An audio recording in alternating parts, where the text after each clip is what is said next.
Hoy en Mundo al Día hablaremos de la revuelta que hay por parte de los agricultores. Los agricultores han puesto en llamas a Bruselas literalmente. Y es que, el 1 de febrero, salieron a protestar en los alrededores del barrio europeo, bloqueando las carreteras con sus tractores y acampando enfrente del edificio del Parlamento Europeo.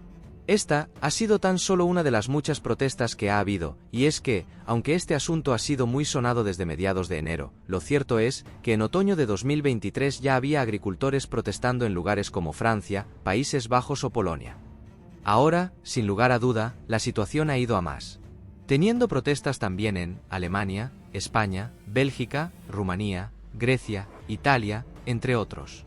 Este tema ha cobrado mucha importancia, no solo por la magnitud de las protestas y por lo rápido que se están extendiendo, sino también porque en 5 meses hay elecciones europeas y ya hay diferentes líderes y grupos políticos intentando capitalizar el descontento de los trabajadores agrícolas.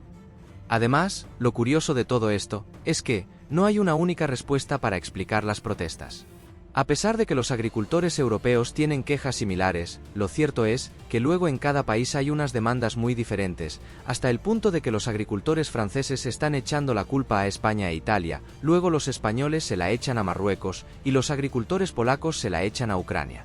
Ahora bien, todos los agricultores tienen una gran queja en común: las políticas verdes de la Unión Europea. Esto es lo que pasó y lo que está pasando en Europa.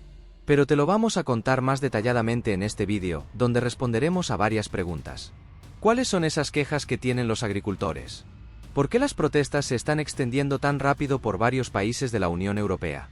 ¿Qué están haciendo instituciones como la Comisión Europea para lidiar con este asunto? Primero que nada, debemos entender que este descontento del campo no ha surgido ahora, sino que en algunos países lleva sucediendo desde hace años, pero de manera interrumpida. Por ejemplo, en Países Bajos, los agricultores han estado organizando protestas desde finales de 2019, y es que el gobierno neerlandés tenía que cumplir con las normas de la Unión Europea en cuanto a emisiones de nitrógeno y amoníaco. El problema con estas emisiones es que pueden favorecer la aparición de la lluvia ácida que acaba afectando a la calidad del aire y del agua. Por tanto, el gobierno neerlandés planteó la idea de ir cerrando granjas, lo que conllevó fuertes protestas por parte de los trabajadores del campo. Para calmar esta situación en 2023, la Unión Europea aprobó un plan de 1.500 millones de euros para compensar a los agricultores que cerrasen voluntariamente sus granjas, siempre y cuando éstas estuvieran ubicadas cerca de reservas naturales. Pero, parece que los problemas allí no se terminaron de resolver. El año pasado en Francia, centenares de tractores bloquearon las carreteras de la ciudad de Gênes, ya que los agricultores se quejaban de las excesivas regulaciones que tenían que cumplir en sus actividades agrícolas. En Alemania, las protestas llevan desde diciembre, cuando el gobierno del país acordó reducir los subsidios agrícolas. Y así podríamos seguir país por país, porque cada uno tiene su historia particular, pero ¿cuáles son esas quejas comunes que tienen los agricultores en la Unión Europea? Para empezar, hay que tener claro que el campo en la Unión Europea arrastra ya una crisis muy larga, pero lo que terminó de perjudicar todo esto ha sido la guerra entre Rusia y Ucrania y las políticas verdes en la Unión Europea. ¿Y qué son estas políticas verdes? Al inicio de la invasión rusa en Ucrania, los líderes de la Unión Europea decidieron ayudar a la economía ucraniana, la cual se sostiene en gran medida por su agricultura. Por ello, la Unión Europea eliminó los aranceles a los productos agrícolas ucranianos, para que pudiesen seguir exportando con facilidad al mercado internacional, ya que Rusia bloqueó gran parte de las vías de exportación que tenía Ucrania.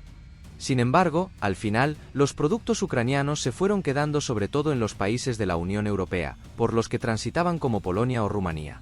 ¿Consecuencias de esto?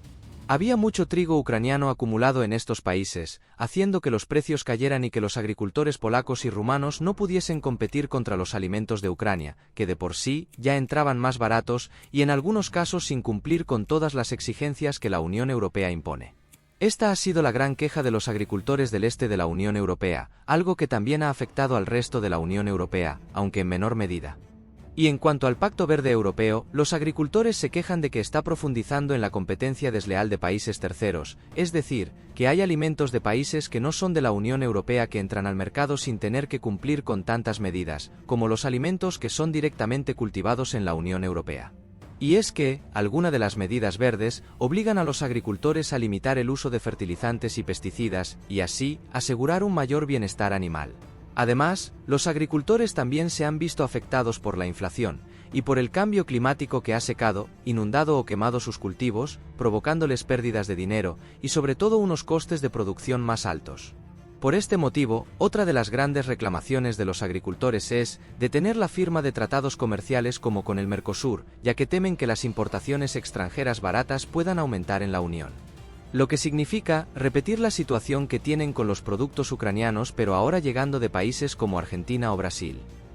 De hecho, líderes como Emmanuel Macron, el presidente francés, y Alexander De Croo, el primer ministro belga, se han sumado a esta oposición al acuerdo con Mercosur, alegando que no puede firmarse tal y como está ahora mismo la situación, ya que no le ven sentido a que los productos extranjeros sean importados, sin cumplir con las mismas exigencias que se aplican a los productos de la Unión Europea. Pero más allá de lo de Mercosur, que no se ha firmado todavía, y no tiene pinta de que vaya a suceder en el corto plazo, también hay que destacar que los agricultores están sufriendo la falta del relevo generacional. Y es que, según los datos de la Comisión Europea, en Europa solo el 11% de los propietarios de granjas son menores de 40 años y 3 de cada 4 granjas las poseen mayores de 65 años. Al final, estos factores, sumados a los más recientes de cada país, han hecho que las protestas estallen en casi la mitad de los Estados miembros. Pero una pregunta importante, ¿por qué ahora? ¿Por qué si ya había protestas en varios países, es ahora cuando se están extendiendo y sonando tanto? La razón principal de que las protestas se estén extendiendo tan rápido por tantos países es porque las elecciones europeas están cerca, son a principios de junio de este año, por tanto es un momento ideal para que las instituciones de la Unión Europea estén obligadas a escuchar las peticiones de los agricultores. Además, este movimiento, por el momento lo está capitalizando sobre todo la derecha en la Unión Europea, y esto está poniendo en alerta a varios gobiernos europeos. Por ello, Francia ya anunció 150 millones de euros en ayudas fiscales y sociales para los agricultores y ha vetado la importación de frutas y verduras que no cumplan con las mismas medidas que exige la Unión Europea. En Portugal, el gobierno anunció un paquete de 500 millones de euros, con una reducción del 55% en el impuesto del combustible, que es una de las grandes quejas que también tienen en Alemania, donde al final no han recortado tanto los subsidios agrícolas, y en España, donde se esperan protestas masivas a mediados de febrero. El gobierno ha dicho también que, en 2024, seguirá quitando el impuesto al combustible destinado a uso agrícola, y en cuanto a la Comisión Europea, que es donde están puestas todas las miradas, cabe decir que en los primeros días de febrero ha planteado derogar una norma que obliga a los agricultores a mantener parte de sus tierras cultivables en barbecho. Algo de lo que también se quejan los trabajadores agrícolas.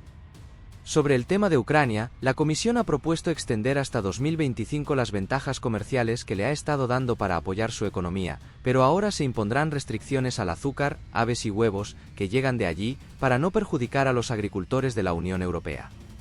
Además, Ursula von der Leyen, la presidente de la Unión Europea, ha prometido lanzar una propuesta que reduzca la carga burocrática del sector de cara al 26 de febrero, fecha en la que se reunirán los ministros de Agricultura de todos los gobiernos de la Unión Europea. Por tanto, habrá que seguir atentos a este asunto para ver cómo evoluciona. ¿Y tú, quién piensas? ¿Qué partidos políticos acaban capitalizando este malestar del campo de cara a las elecciones? ¿Lograrán contentar al sector agrícola? Esto es lo que está pasando en Europa. Recuerda que si quieres más vídeos de este tipo puedes hacérnoslo saber dejando un comentario y apoyándonos con un like y suscribiéndote.